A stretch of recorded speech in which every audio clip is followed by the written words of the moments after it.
അധ്യായം 113 അൽ ഫലഖ്. മക്കയിൽ അവതരിച്ചത്.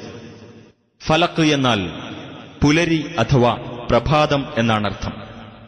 പുലരിയുടെ രക്ഷിതാവായ അള്ളാഹുവോട് ശരണം തേടാൻ പഠിപ്പിച്ചിട്ടുള്ളതുകൊണ്ടാണ് ഈ അദ്ധ്യായത്തിന് ഇപ്രകാരം പേർ നൽകപ്പെട്ടത്.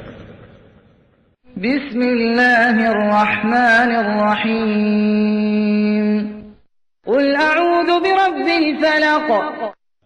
പറയുക, പുലരിയുടെ രക്ഷിതാവിനോട് ഞാൻ ശരണം തേടുന്നു. മിൻ ശർരി മാ ഖലഖ്. അവൻ സൃഷ്ടിച്ചിട്ടുള്ളവയുടെ കെടുതിയിൽ നിന്ന്.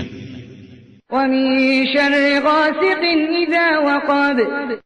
ഇരുളടയുമ്പോഴുള്ള രാത്രിയുടെ കെടുതിയിൽ നിന്നും.